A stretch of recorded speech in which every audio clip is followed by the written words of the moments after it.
In this practice, we're going to be exploring the 5 primary Vayus in the body: Apana Vayu, Samana Vayu, Vyana Vayu, Uddiyana Vayu, and Prana Vayu. The purpose of working through a yoga practice with the Vayus in mind is to bring balance to your whole inner ecology. The energetic body is in between your deep mental body, even the deeper than that wisdom body, and then the physical body here on the outside, which we see and operate the world through most of the time. So this energy body, the pranic body, with these 5 Vayus, this energetic body needs us to tend to it. It's often in the argument between the deepest indwelling wisdom trying to get our attention, and then our mental body, the manomaya kosha, running out its patterns and habits and sometimes becoming less conscious, not more conscious. And then the physical body with its limitations and its capacity. And so the pranic body, while it's meant to be a bi-directional flow, can sometimes feel like you're expensing it based on some deep unconscious drive to do more or be more, or in some cases the feeling like you can't do more or be more, and so you're interrupting yourself. And sometimes we end up with behaviors, things like overeating, overindulging, overexercising, overworking, all the things, trying to figure out where we go and how we get to this place of well-being. But actually, it's an internal journey. So this class is focused on that process, and I hope that you find it to be beneficial. And I look forward to your questions and comments down below the video. As always, it's helpful if you subscribe to the channel. That helps us to keep producing more content for you. And this is a teacher training session that we're having right now. So if teacher training interests you, also let us know about that. Okay, I'll see you in the class. Namaste.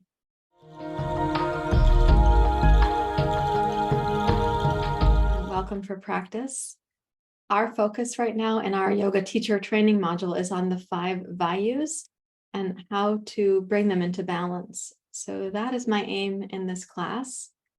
The names of the 5 Vayus, for those who need a reminder, are Apana Vayu, Samana Vayu, Vyana Vayu, Uddiyana Vayu, and Prana Vayu. So prana, being what the Vayus are about, is also one of the categories of the Vayus. So that can be a little confusing sometimes, but not to worry. Understanding it in your physical body and getting it as a felt sense is more important than understanding it intellectually. So let's take a comfortable seat. You're welcome to drop your hands to your lap and close your eyes. Invite yourself to be here. You've already made a dedication to being here, so invite yourself to be here really fully.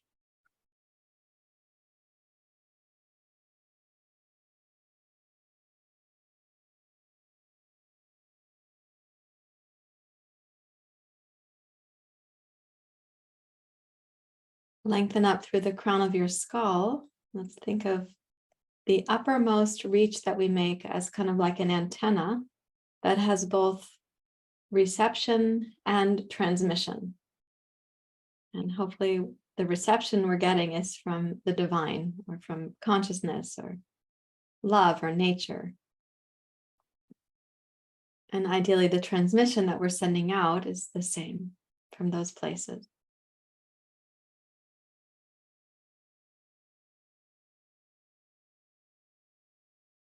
As you lengthen up through your spine, also drop down into your sitting bones, pubic bones, tailbone.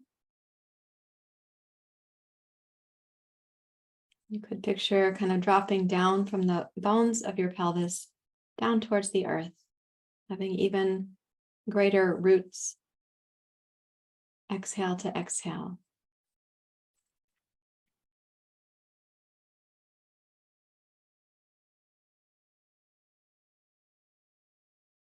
So even though the breath travels, say, biologically and mechanically, on the exhale it goes up and out through the nose. In spite of that, we're going to pretend for a few minutes that the exhale could go down into the earth. So starting at the pelvic floor, at this sort of exchange house between inhale and exhale, with your inhale, imagine the energy of prana rising from the base of the spine up to the crown of your skull.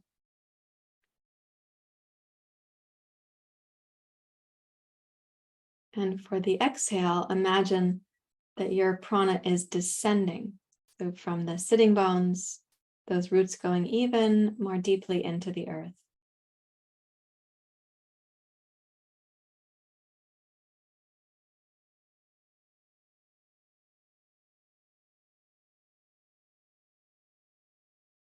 As you breathe in, the breath, inhale starting at the base of the spine, moving up to the crown. As you breathe out, go back down the spine and past the tailbone, the sitting bones, into the earth.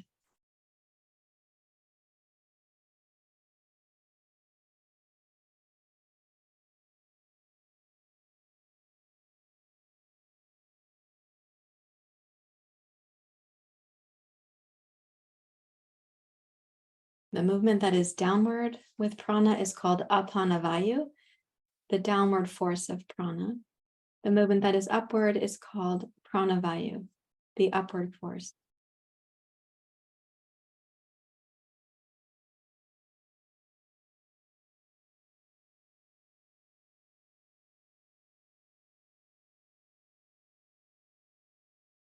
And there are those who say that the entire system of hatha yoga is really based on these two vayus, prana vayu and apana vayu.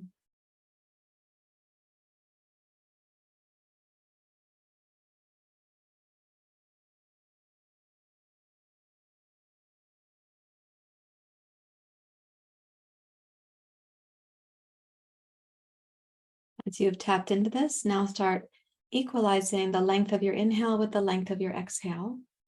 And if that's relatively accessible to you, then also add the ujjayi sound in the back of the throat, near the bottom of the throat.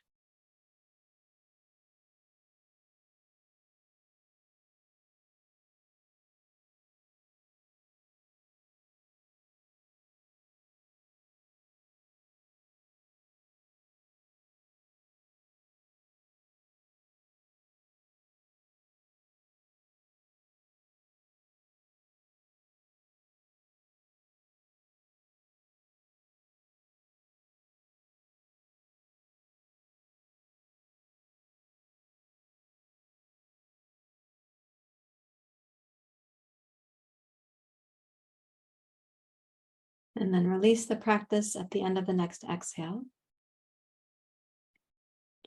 And rest in quiet, just noticing the echo of what happened with that short practice.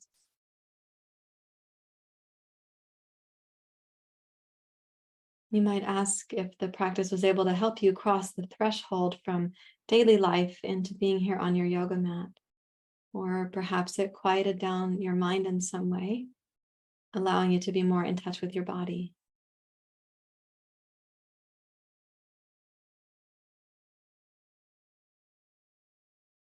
With appreciation for the practice and the community, please raise your hands to your heart.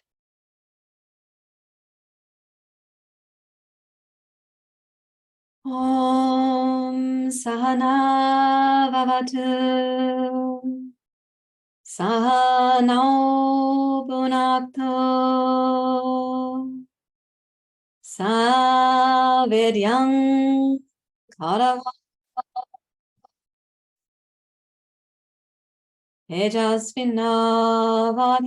Tamastu Ma Vipeshava Om Sahana Saha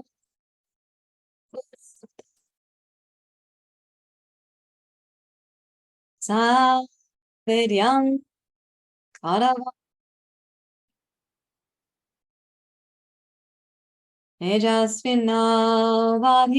Tamastu Ma Vipeshava Om Sahana Sahana Savidyam Karava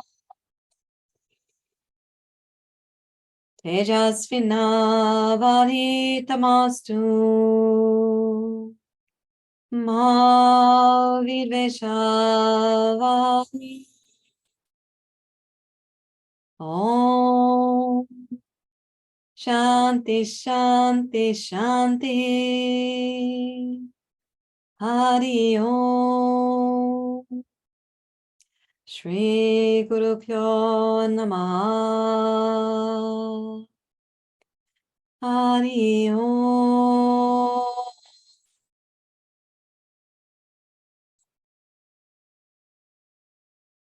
You may bow your head to your heart and release your hands. Please open your eyes. Okay, so the process of coming into all 5 Vayus is something that you probably, I hope you go through in just about every practice that you do, but to make it explicit can give you a sense of perhaps what you've left out sometimes when you're practicing, or if you went to a class and the teacher left something out that you could ask yourself, do I need to balance this Vayu? So there's 5 forms of prana. Apana Vayu is the downward facing Vayu. It moves energy down, including bringing the windy nature of the mind back down into the pelvis. Samana Vayu is the Vayu for digestion. It's at the center of the torso, at the stomach, and it helps to break down our food and then pass it down to the next Vayu, Apana Vayu, for elimination. Samana Vayu is also helpful for coming back to a sense of like cohesive commitment to what is your purpose or your dharma. If we can't digest our food, we should not be of great service out there in the world, because what's happening when we're not digesting food is that we're also not digesting our emotions, our thoughts, all the things that go along with digestion. So we can go, of course, and serve. We can be a part of the society quite naturally. But when I say we ought not be doing that according to the yogic teachings, they'd recommend that we have a period of time to heal the digestion or the samana vayu, to strengthen that, and then be of service, so that we're not misusing this energy, samana vayu, and having a feeling of depletion in the service. So digestion is key to mental health and physical health. We say this in Ayurveda, and it's key. Maybe you can understand it yourself if you think of it. It's on the gut-brain axis, the digestive system. The next vayu is in the heart region, the chest region, called Vyana Vayu, and it's responsible for expanding, whereas samana is for contracting. This one is for expanding. And it encourages circulation to go out through the whole body to the periphery, fingertips and toe tips. Uddiyana is a very purposeful, directed prana. It's the form of energy that goes up through the throat. And ideally, it continues up to the head for things like wisdom, context, perspective.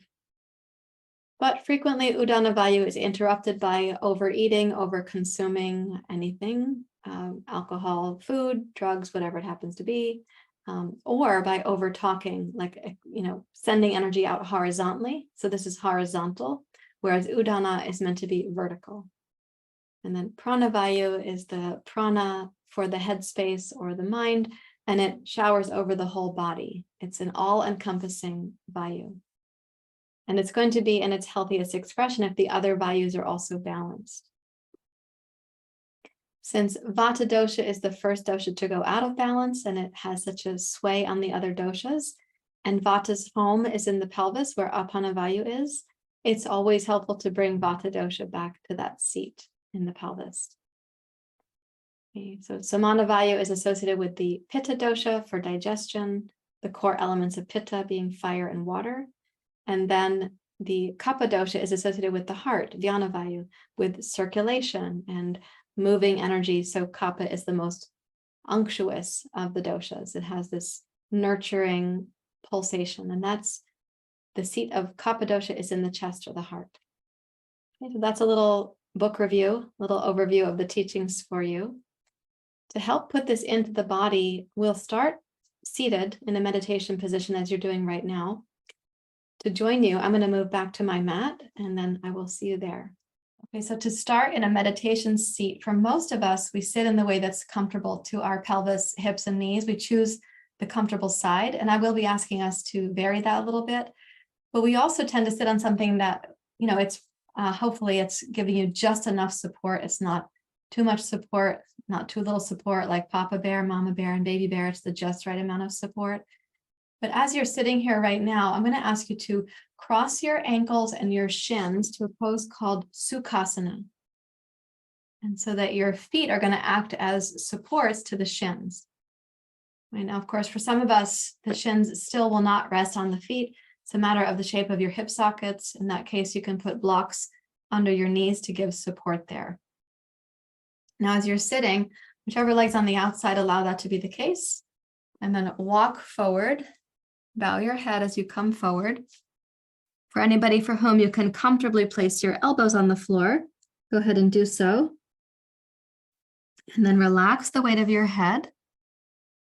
And invite your attention and your mind to come down into the lower pelvis, really close to the pelvic floor, the pubic bone, the lower belly.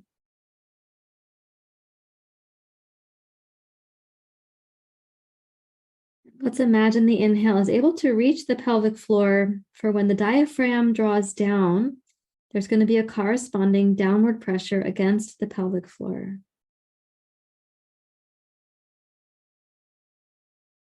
On the exhale, imagine your roots going down from your sitting bones into the earth. So in this case, both inhale and exhale are directed at Apana Vayu. You can think of the inhale as offering itself to the exhale.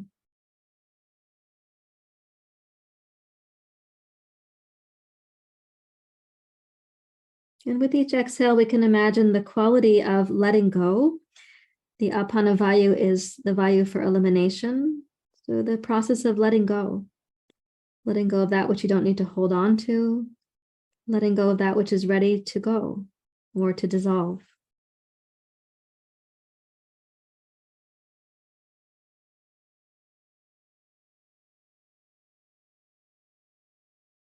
And walk your hands back towards your knees, press down against your knees and bring yourself up to sitting. And then change the ankle. You've got the other ankle behind. And so sitting, if you need to support your knees with blocks, that's totally fine. We recommend it. And then come forward once again. And for anybody for whom your elbows might comfortably reach the floor, go ahead and touch them down.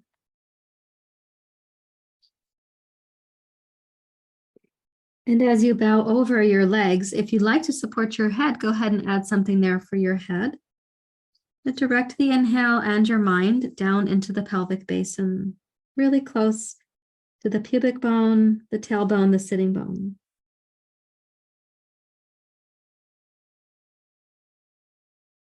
And picture on the exhale that your roots are going deeper into the earth.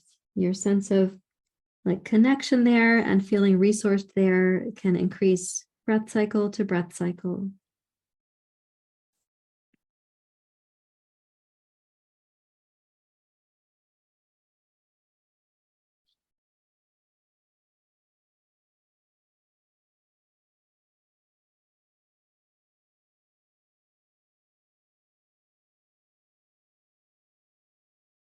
And then place your hands up on your knees, press down against your knees and rise up to sitting. And when you come up, just rest your hands in your lap for a moment and see if you can sense, where does your mind go? Where is it in your body right now? Is it even in your body?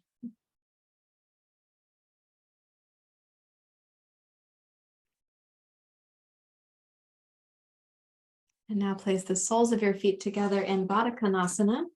And again, it's absolutely fine to put blocks under your knees if you prefer that.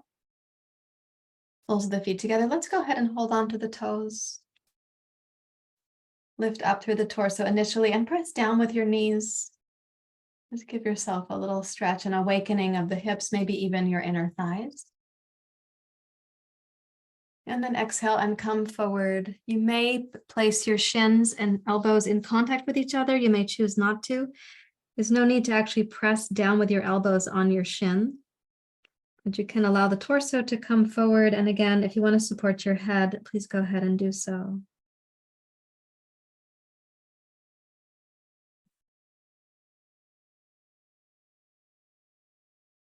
Let's picture that during the inhale, the mind and the breath both go to visit Apana Vayu. And during the exhale, the root system goes deeper into the earth. We're practicing letting go of that which we no longer need to carry, and that which we don't need to hold on to.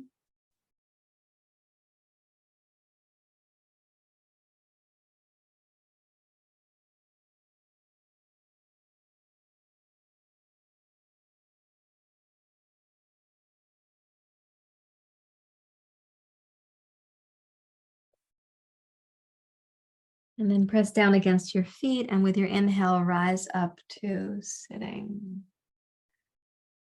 And then again, notice where your mind goes in your body. Where the mind goes, the prana goes. This is one of our phrases in Ayurveda. So we have to be careful. Where does the mind go all throughout the day? Even the nighttime, perhaps. So notice where your mind is in your body right now.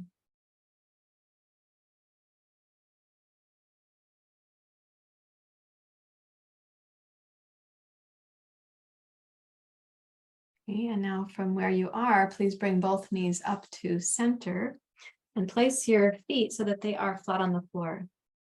We're sitting on a cushion right now, which means that the sensation of the sitting bones connected to the ground is going to be a little bit dulled. So I'd like you to move aside from the cushion. I just backed my cushion up so that you can feel the sitting bones more directly, but not painfully. So make it the right amount of padding, like Papa Bear, Mama Bear, Baby Bear. And as you're on the sitting bones, hold your shins on the front. On the exhale, curl down, going into cat pose. On the inhale, curl forward and up like you're coming into cow pose. Exhale, curl down. Inhale, roll over your sitting bones and drop them down towards the floor as the spine undulates up. And exhale, curl in, roll towards the back of your sitting bones and the middle of the sacrum. Again, inhale to roll up. So you're exercising or moving the parts of the body, the physical mechanics of the body associated with Apana Vayu. When you inhale to drop down with the sitting bones, think of the pubic bone also getting heavy. When you exhale to curl into cat pose, tone the low belly so the pubic bone comes towards your sacrum. Let's do that one more time. Inhale to roll up. And exhale to roll down. And then cross your ankles to where we started. And just take notice where does your mind go in your body?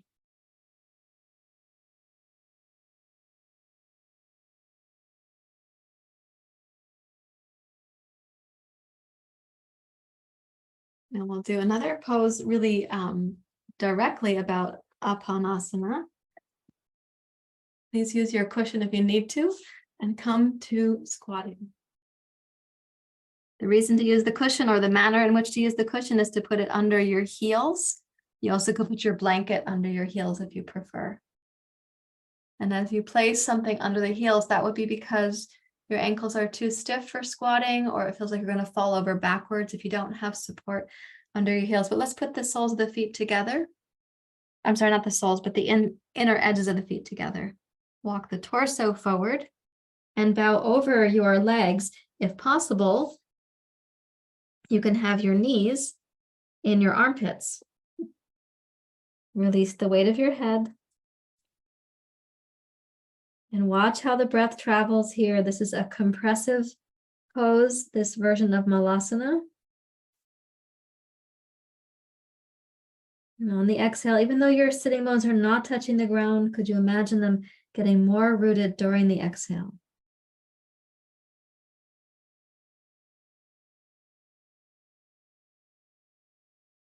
Notice how you usher your mind to come down into the pelvis.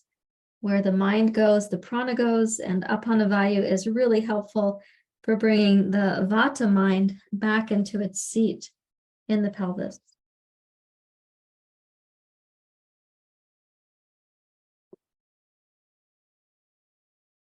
Okay, rock your body weight forward, touch the floor or some blocks. Pick up your hips, move the blanket or the cushion back a little ways, and come into Uttanasana, the standing forward bend. Now in Uttanasana, for most of us, if we have the flexibility for it, the head is lower than the heart. And when your head is facing gravity like this, the crown of the skull facing down, it is also experiencing Apana Vayu. This Vayu is associated with the physical body, but also with the directions of nature. So gravity is helping that Apana Vayu.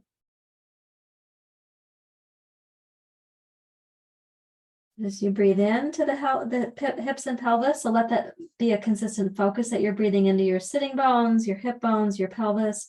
On the exhale, root down through your feet into the earth and relax the weight of your head and the crown of your skull towards the earth as well.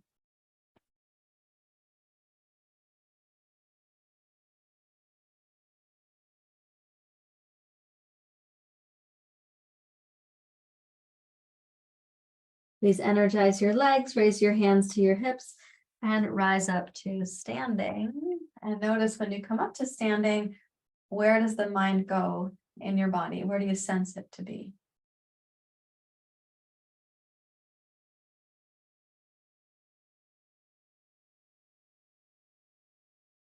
So there's a yoga pose that we do. And when I was a young student of yoga, and when yoga was younger in this country, I went to a yoga studio and they gave this instruction and I was like immediately able to do it. No problem. I did it right away. And then I asked the teacher, well, what's next for me? And the teacher didn't have an answer. There was no further place for me to go in this pose. And the instruction that was given was take a wide stance as you bend forward, place the crown of your skull on the floor. So I went down and I put the top of my head on the floor. And I was like, oh, well, darn, I'm already there. I have nowhere to go. I can't grow in this pose. The teacher was giving a direction and I was taking it to be literal, which I'm going to give some instructions right now that I will ask you to apply as closely as you can. When you have pressure on the top of the head, like headstand, it balances prana and apana vayu also. So if you just work with these two primary vayus at first, you can actually bring balance to your whole system. So what to do if your head doesn't reach the floor? If you come down at a certain level and your head there could have support, you stack a couple of blocks or a couple of bolsters, something like this. I know I'm lower than most of you are going to be. When you have some pressure on the top of the head, staying in the pose becomes more restorative. For those for whom, when you bend forward, your head will not be at a kind of vertical angle, it's going to be more horizontal, then you can rest your forehead on the support that you have, right? So maybe you have 2 blocks, 5 blocks, 2 bolsters, 6 blankets, whatever it's going to be. But let's take a wide stance. Oh, the other thing you can do is you can slightly modify how wide apart are your feet or how close are they. Don't make it so wide that you're getting your head to the floor, but you're not actually inverted. Your torso, I mean, you could be like really, really wide, and then there's not really much inversion for the torso because you're down like this. This won't be very effective. Okay, and don't make it so narrow that you feel like you don't have the strength of the pyramid base. Okay, so take the stance that's yours. You can experiment with it as we go. Energize your legs and come down. To a support for the crown of your skull. Deciding again, not too much support and not too little support.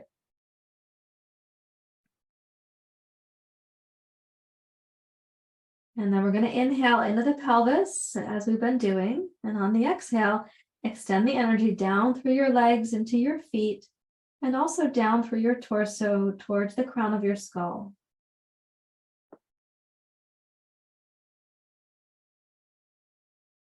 Now, if you have your forehead resting on blocks or cushions because that's more suited to you, you can still lengthen through the crown of your skull during the exhale.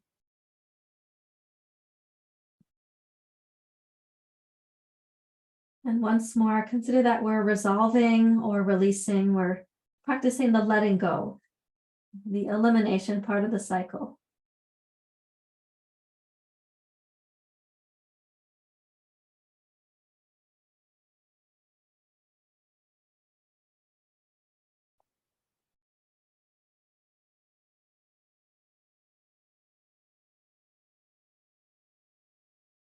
And exhale one more time. And as you complete that exhale, please raise your hands to your hips and rise up to standing. Let's go heel, toe. Come into mountain pose and check and see how things are feeling and where your mind goes in mountain pose.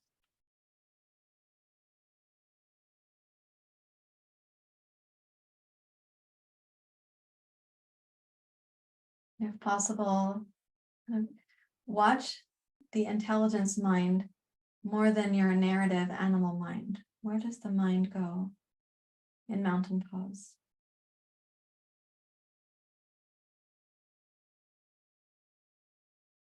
And if your wandering narrative mind is able to just consistently, repeatedly pull you away, and take notice of that for discovery, not for judgment.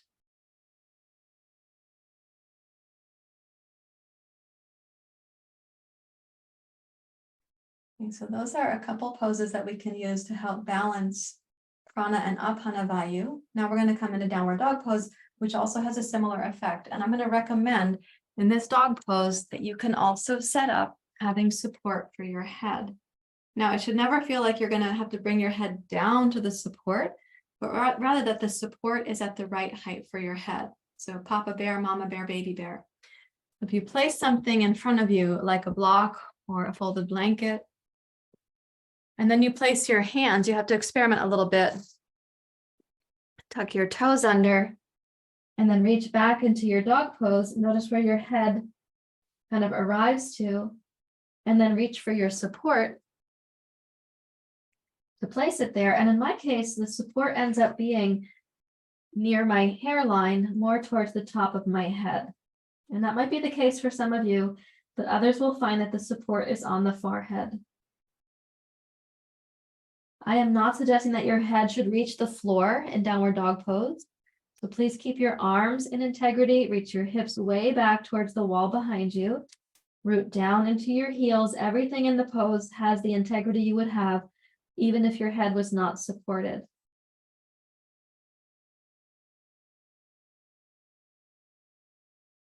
Now, with your head supported, begin to deepen your breathing and plan to stay in the pose for a little bit of stamina. Prana takes a little time to reorganize. So take your mind into your pelvis during the inhale and send your roots down through your legs and your arms to your feet and your hands during the exhale.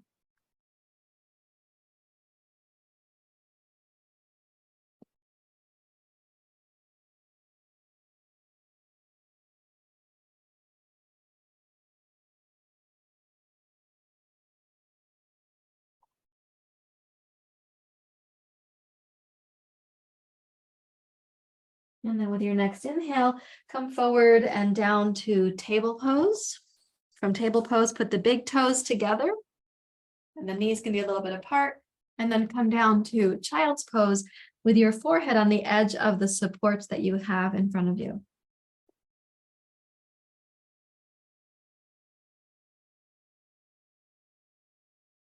And in this child's pose, allow your mind to really deeply relax.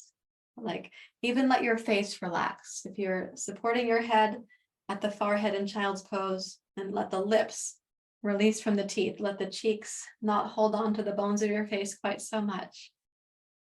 Loosen the lower jaw. Let your mind be really at ease.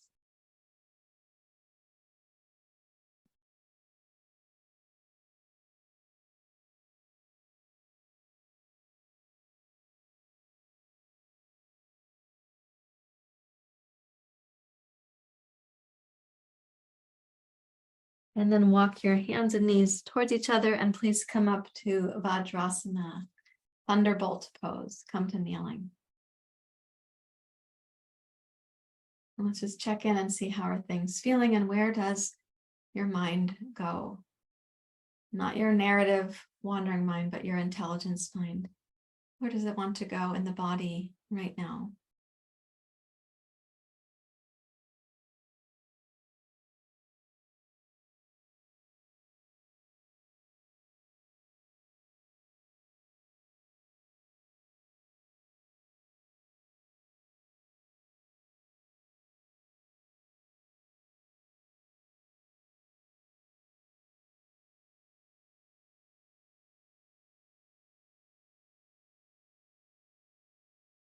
Okay, so those are two of the Vayus, Apana Vayu and Prana Vayu, that we're playing with there.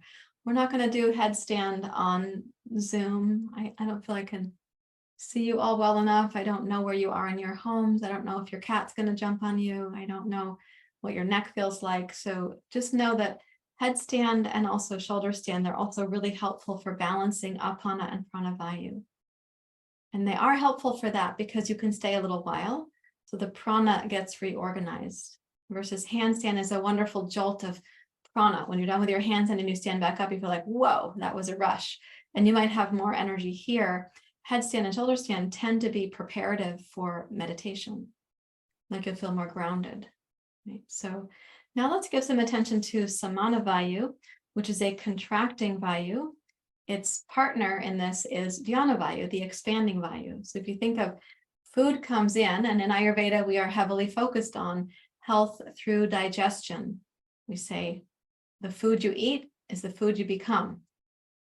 So why would you eat processed food in that case, or food coloring and so on? The food you eat is the food that you become. We also say that your health, mental and physical, is established in the gut. That's the seat for mental and physical health. So Samana Vayu is contracting to break down the food. Uddiyana Vayu then picks up the beautiful nutrients and circulates it around the body to deliver it in all the places that it's going to be going. So to support this, we're going to do a couple of twisting poses. I'd like you to take a seat on your cushion for a few minutes. And in this seat, let's bring the right knee in and the left leg out. And for anybody who's watching this class on YouTube, I'll just say I have a very large garden in the backyard. And yes, my feet look like the feet of a gardener who wears flip-flops when gardening. That is the case. So when we're going to twist here, we'll want the thigh to be against the torso because we want to give some support to the compression. And then we have the decompression after the twist. So wrap your left hand around. Scoot your belly to the right, turning from the low part of your abdomen and then your navel and then the upper belly. Walk your right hand around behind you. And then please twist to your right, turn your gaze to your right.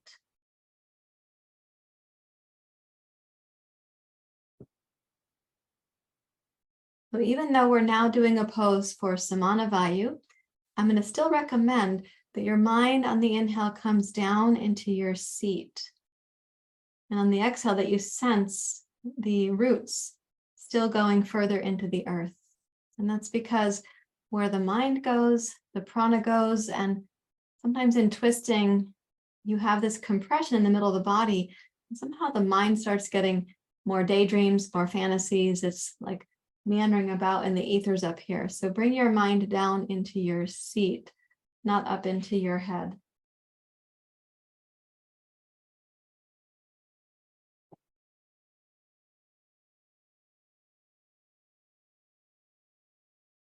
Allow for the compression, even if it's a little bit uncomfortable. If it's a lot uncomfortable, then modify your pose. Notice how the breath, it's going to have to expand across the sides and the back of your waist. It's inclusive of the back hemisphere of the body.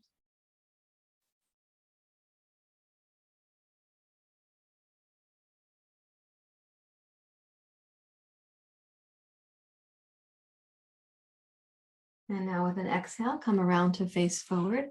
Take the right leg out straight into Dandasana.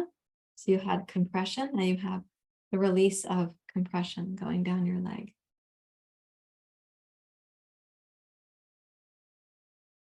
And that downward flow is more of the apana. So it's very helpful to your well-being. Bring your left knee up. Wrap your right hand around your left shin. Lengthen up through the crown of your skull. Walk your left fingertips behind you.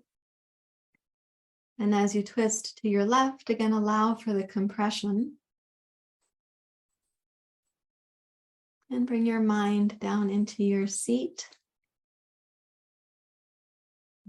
The question for Apana Vayu is, what are we willing to let go of? What are we releasing?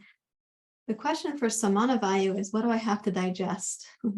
What have I been like waiting on or holding on to that needs digesting? I need to digest it. And then two things happen. One is I extract the nutrients from what I'm digesting, and I discard the non-nutrients, just like the digestion of food.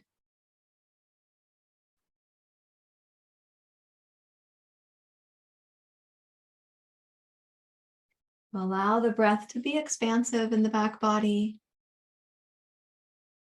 Let the mind consider these questions lightly, not with any kind of perseveration.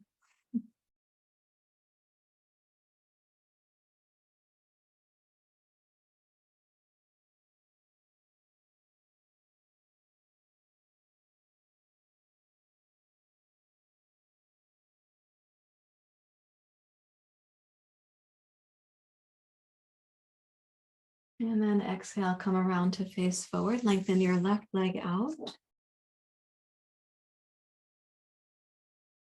And notice the runoff happening automatically.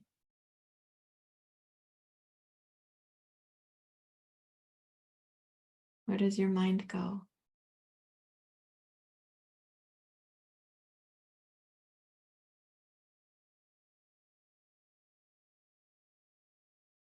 These compressive kinds of twists are really helpful for digestion. They aren't the only kinds of twists, but they're very helpful. I'd like you to bring your left foot under. And as you're sitting up, try to sit up tall. I just turned my cushion a little diagonal so that there's room for my left foot under my right hip. So sometimes it's helpful to have the left heel under the right sitting bone, or the right sitting bone touching the left heel. That point of contact, there's a marma point there. In Ayurveda, we have marma points, which is similar to acupuncture points. And that particular marma point also helps to bring Vata dosha back down. So touching there can be symbolic, or it can be really helpful to you. It's also going to tell you if your hips start to go a little bit wonky in the twist. So wrap your left hand around your right shin. And as you twist to your right, rotate your inner belly. Don't rotate the right hip backwards, so that the hip bones are going to be stable, and you're turning the inner body a little bit like you have your washing machine, and the inside turns, but the outside is not like going all over the room. And so pelvis is stable. Rotate your lower belly. This time when you're crossing over, if you like, you could put your arm to the outside of your right knee. It's totally optional. It doesn't have to fit there for you to be a yogi.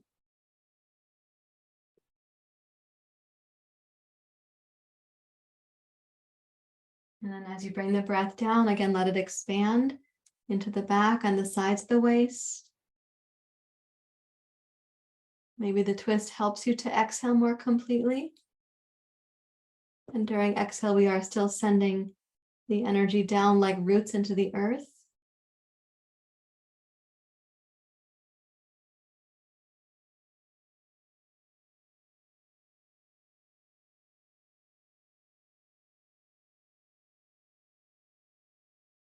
And when you next exhale, rotate around to forward, this time coming to Siddhasana, which means the heels line up and the knees go out to the side. Digestion includes digesting our emotions. You could ask, is there anything that I'm supposed to be digesting right now in terms of emotions?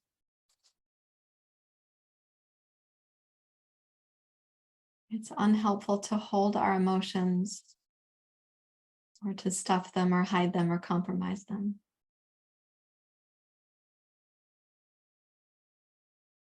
Okay, let's bring the right heel under, the left heel in front, and I'm going to turn my cushion on that diagonal again, so that when I sit, and for those of you who are able to do that, you could have your right heel and your left sitting bone in contact. And then start turning to your left. And you can decide if you want to put your arm over your thigh or keep it right here where it is. If you relocate your arm, put it on the outside, and it doesn't really benefit your pose, go to the place that has the most benefit for your twist. And then turn and look over your left shoulder. You do still want the inhale to be expansive, even though the pose is compressive. Where's my breath going to go? It's going to stretch you from the inside. It'll expand the back body. The floating ribs can widen out. The torso can get taller, perhaps. And on exhale, send your roots down into the earth.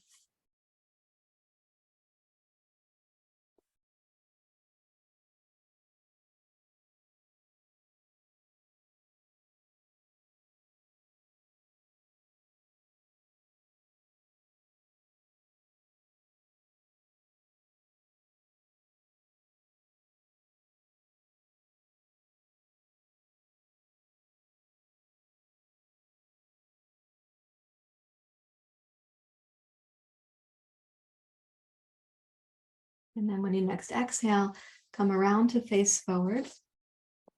Come into Siddhasana. Siddha means powers, or feeling the powers, sometimes the mysterious powers of the Siddhas. So Siddhasana is also related to the word Siddhartha, one of the words for the name of Buddha. And notice where your mind goes.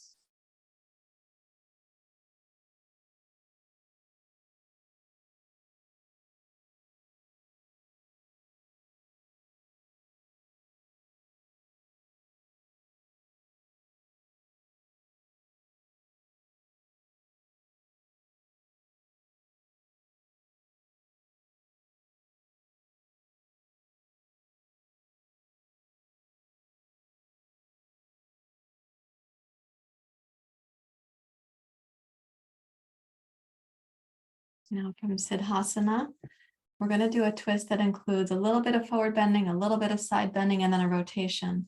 And we do go to the right side first because of the ascending colon. For those of you who are yoga teachers, and those of you who know me as a teacher for 25 or 30 years, I am dedicating my left side to be my right side right now, which means I'm risking my colon for you. So I'm going to twist to the right, which is actually my left, so that I can mirror what you're doing. But I do want you to, as yoga teachers, consider teach on an empty stomach and support your students to go in the direction that's appropriate for them. And then when necessary, also don't go that way if it's going to be disruptive to you. We're going to put the back of the left hand and the forearm around the outside of the shin. One reason we're doing that is it's going to cause compression in terms of circulation down through the left arm and into the left hand. And that temporary compression there is going to be part of Uddiyana Vayu when we come out of the twist. Okay, so to the best of your ability, take the back of your left hand around the outside of your right knee. I sometimes pick up my knee like that and place my hand. And I don't have very long arms, so I like to also hold my wrist with my right hand to secure it. So your forward bend is towards your right thigh. That means there's already a side bend. The left torso is a little bit longer than the right torso. Now add your twist in your heart, in your belly button, in your solar plexus to the right. And picture the navel, the belly button is rotating to your right across your right thigh. As the heart rotates to the right, you could imagine the sternum turning to meet the right shoulder somewhere on the horizon.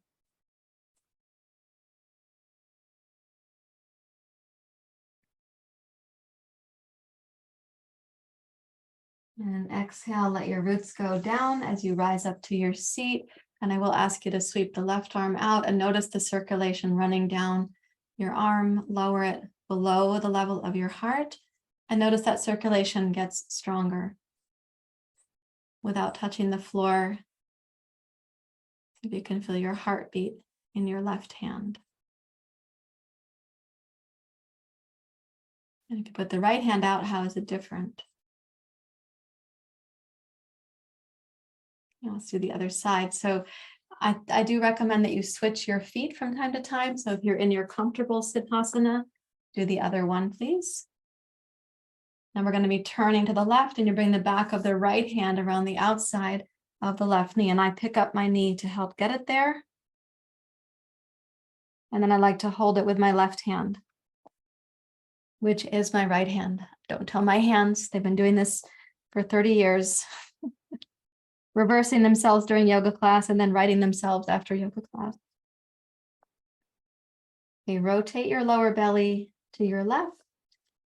Turn your chest and your heart to your left.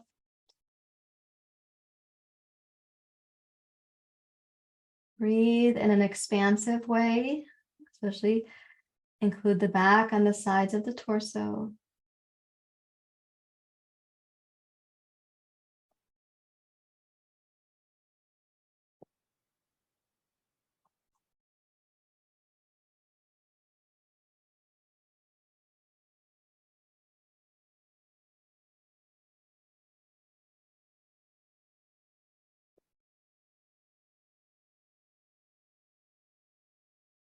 And as you're rotating to the left and you turn your heart, imagine gazing off in the direction of the left.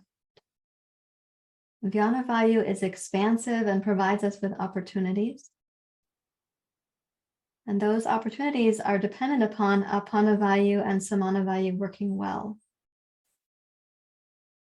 So as you next exhale, unwind and sweep your right arm out to the side.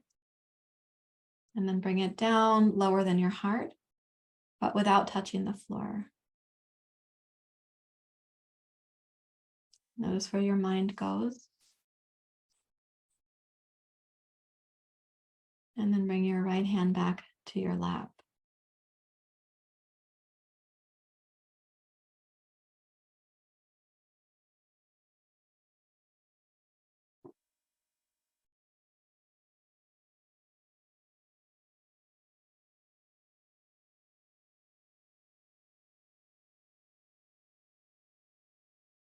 Okay, let's bring both arms out in front. This is also for Uddiyana Vayu. Wrap your right elbow over your left. And then weave the arms together. This is eagle pose, the top half of eagle pose or Garudasana.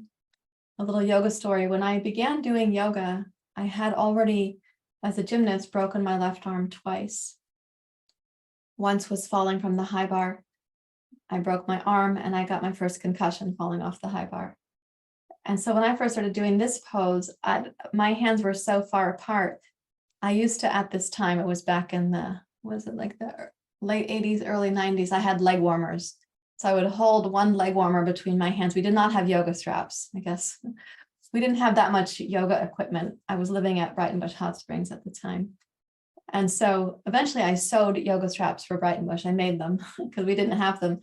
But I was holding that leg warmer for a long time, just getting a little bit closer each day until my arms regained the shoulder flexibility for this. This is also elbow flexibility, but as well as shoulder flexibility. So here I'd like you to inhale, raise the elbows up. And then exhale, squeeze them down.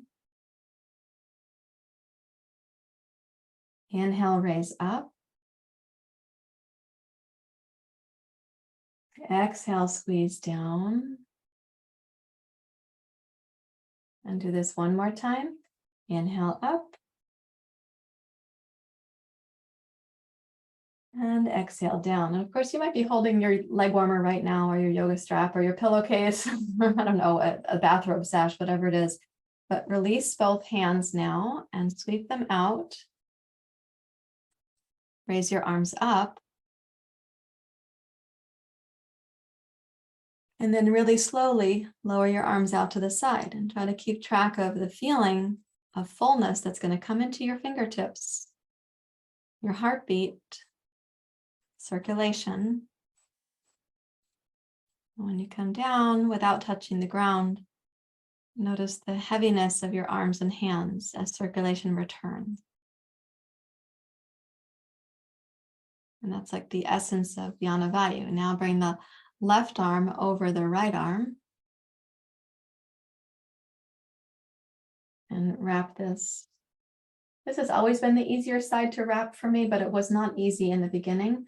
So I held my leg warmers again. And so inhale, raise up. Exhale, snug down. Inhale up.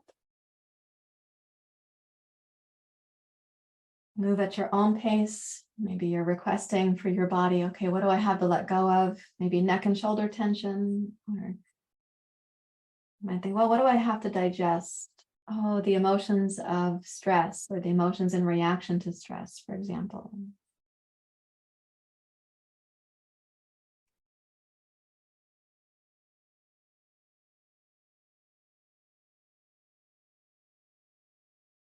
Okay, now as we squeeze down for the last time, release your leg warmers, your strap, your bathrobe sash, whatever it is. Sweep the arms wide. Raise them up.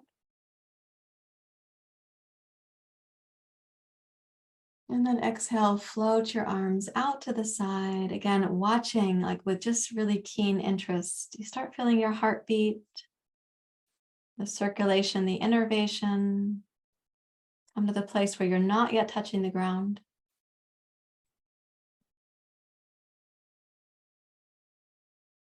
And then bring your hands back to your lap.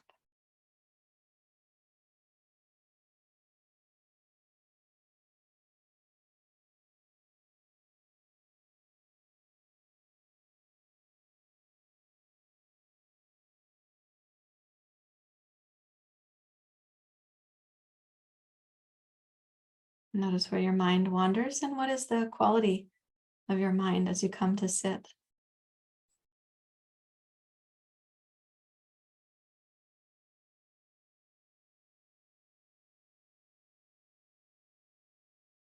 Perhaps you'll feel your heartbeat in the entirety of your body.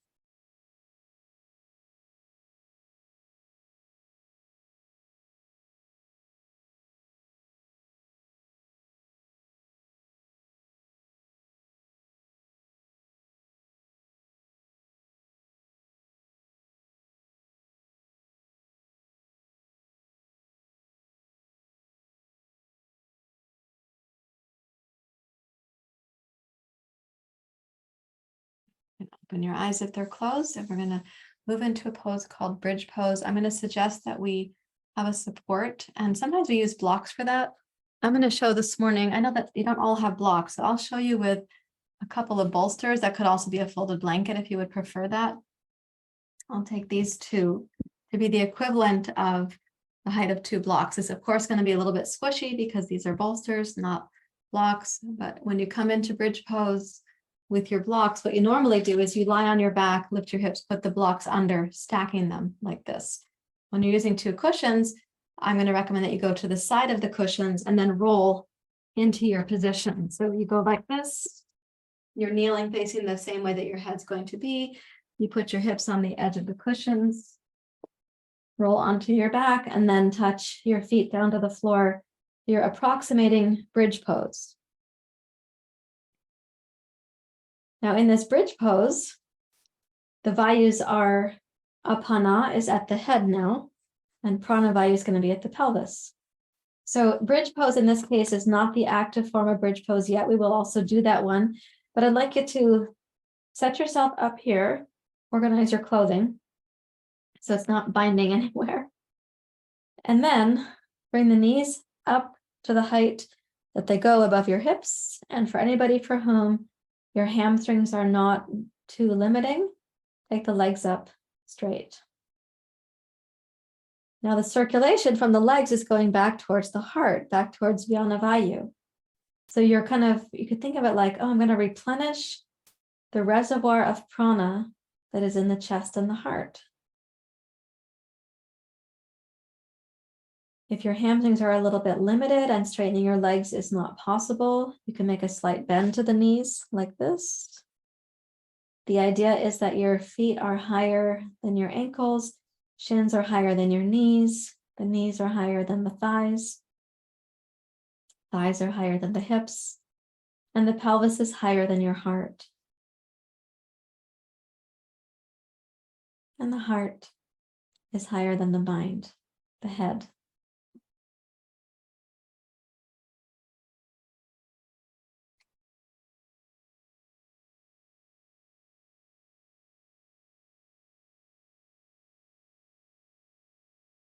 Notice how circulation flows, for that is happening.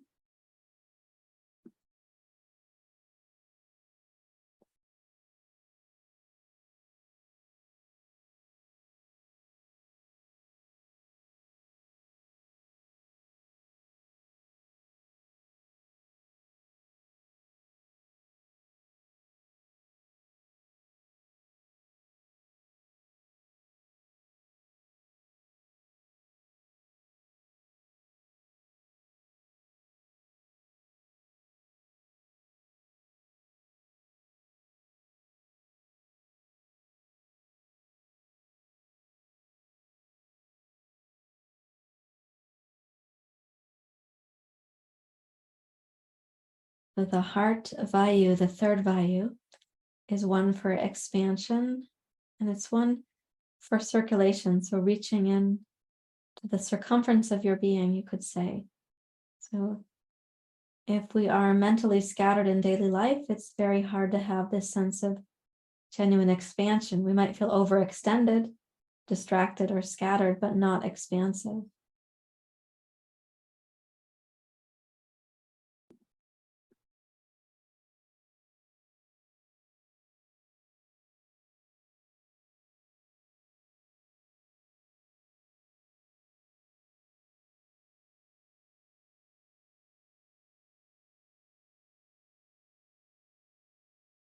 And with an exhale, bend your knees until your feet come back down to the floor. And let's pick up the hips and put one bolster aside. Put that to one side. Put the other bolster aside to the other side, or put your blocks aside and come down onto your back. Now, if you stretch the legs out on the floor for a moment, you're going to sense that your body resumes the circulation down to your feet. So you're getting this recalibrative process going. Your feet might start to tingle a little bit or to feel like from cool to warm. That is your circulation returning. And that is your Vyana Vayu helping that to happen.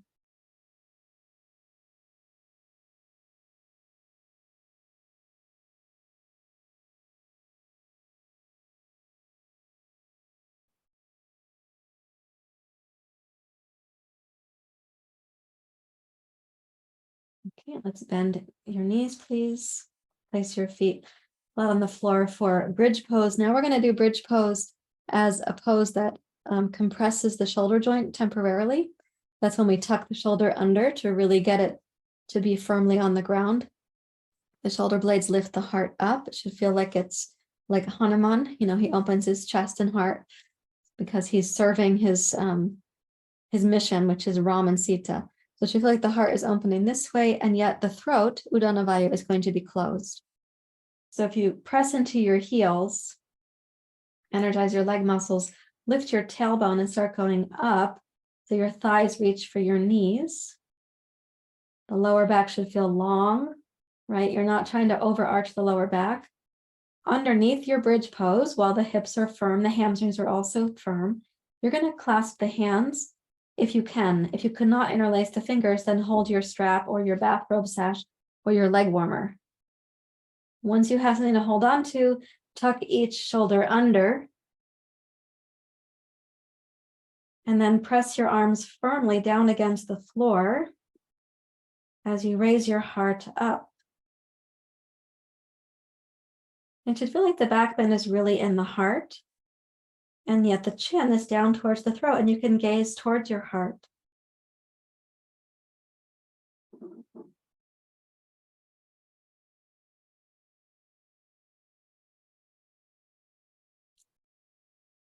As you're breathing in and breathing out through the nose, think the breath here. Think of it as a smooth, consistent breath. It's one rhythm in your body. Circulation is a different rhythm. You have a breath rhythm, a circadian rhythm, a heartbeat rhythm. So many rhythms. This one, the breath rhythm, you have leadership with. So use it wisely right now.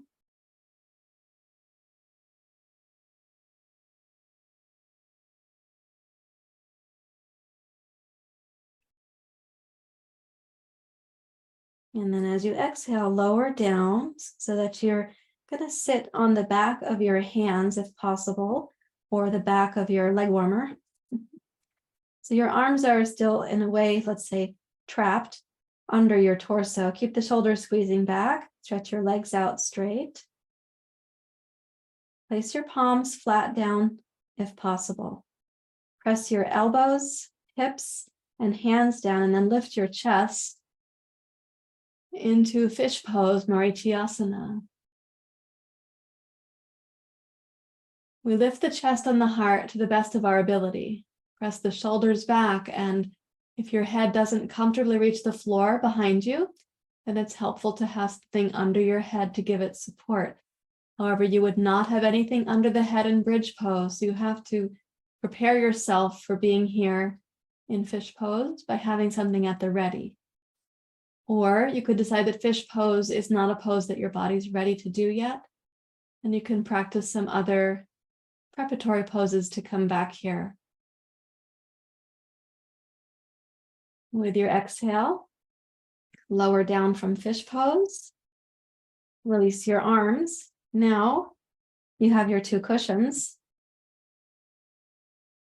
Using your fancy foot dexterity, you can place the cushions to go under your knees. And then if you've got two cushions, put the soles of the feet together, open the knees out to the side. If you have two blocks, put the blocks under your knees, take the arms out. And let's pay attention to Uddiyana Vayu circulating again from your heart, down through your arms, into your fingers. It's also circulating from your heart, up through your throat, towards your head, down to the abdomen, through the legs, and back to the feet.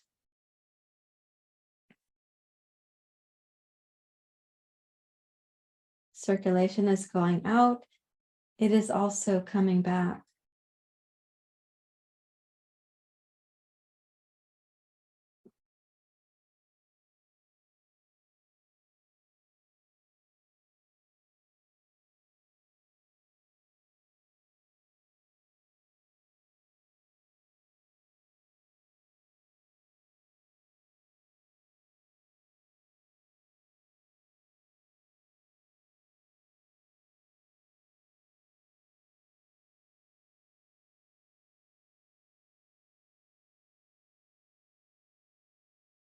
Either take your legs out straight on the floor or take them out over your cushions and come to Shavasana.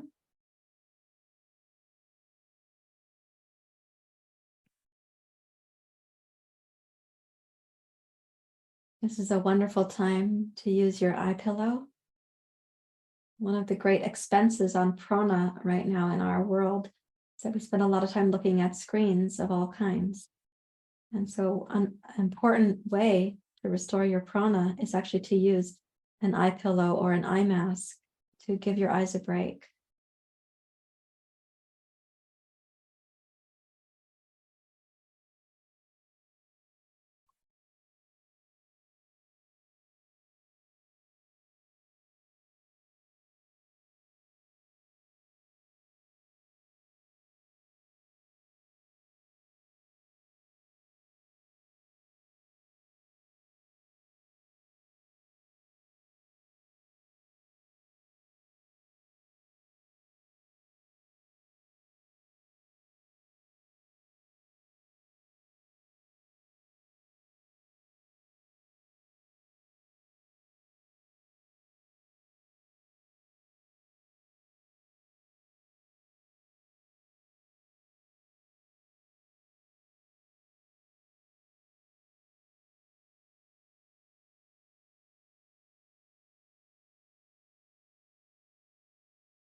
Allow your mind and your body to really deeply rest. You've given this time to recalibrate prana. So allow it to find its healthiest rhythm.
Allow your mind to be deeply quiet. It is not in charge of the process. This larger prana or intelligence is taking care of you right now.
And stay at rest as your body gets to go deeper, a more lasting recalibration, a more informed kind of transformation.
Now, if you sense your fingers and your toes, the crown of your skull, the back of your body, the sides of your body, the front of your body, and then sense the space just around your physical body, like an inch or two around your body.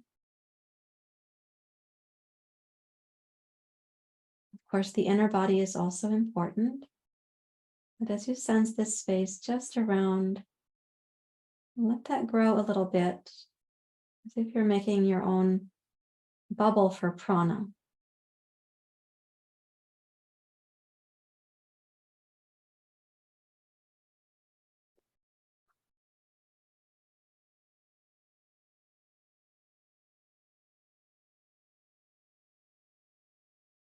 And as you sense that, notice in this energy of your inner body, the skin of the body, this bubble that you're making, are there any places that feel excessive or deficient.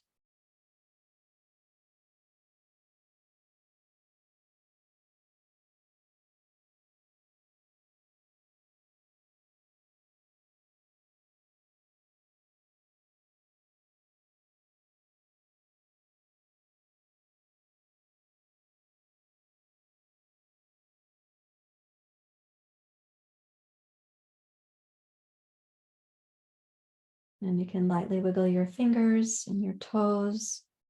And let's go ahead and bend one knee at a time. Blink your eyes open. Roll to your side.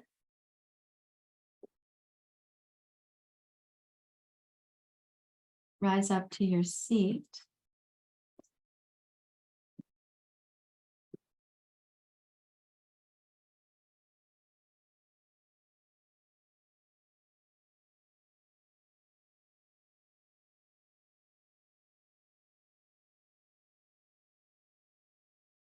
Come into a seat that you feel you can use for meditation.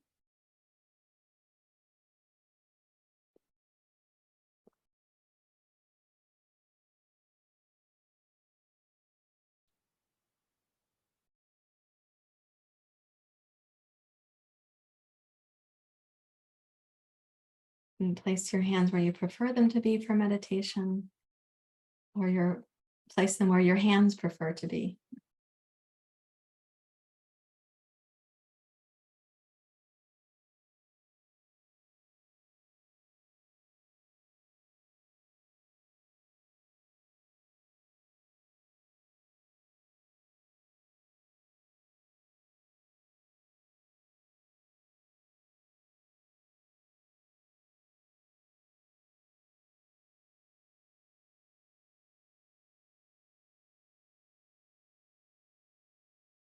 When you come to this meditation, let the world around you be as it is.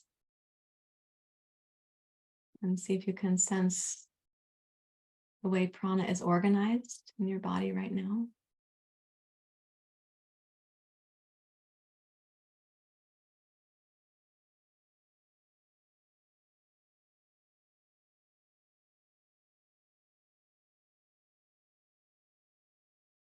Notice the influence of balancing your prana in terms of your mind.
Notice if you're able to sit in relative quiet, the mind more at rest, and intelligence mind more available.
Okay, please raise your hands to your heart. Come into Anjali Mudra. May this practice help us to respect the movement of prana in our bodies, and also it's in nature and in life surrounding us. Thank you for being here and sharing your practice. Namaste. Thank you so much for joining me for this practice. This was a part of a teacher training course that we're teaching right now. It's for our 200-hour yoga teacher training students. So we go quite deeply into the content of yoga philosophy, psychology, physiology, including the subtle body, as you experience here. If teacher training interests you, leave us a comment or question down below, or check the URL on the video here. And as always, if you haven't yet subscribed to the channel, please do that as well, so that we can keep producing more content for you and for the yoga community. I always love to have your questions and comments, so please use the boxes down below for that. And I will see you next time. Thank you.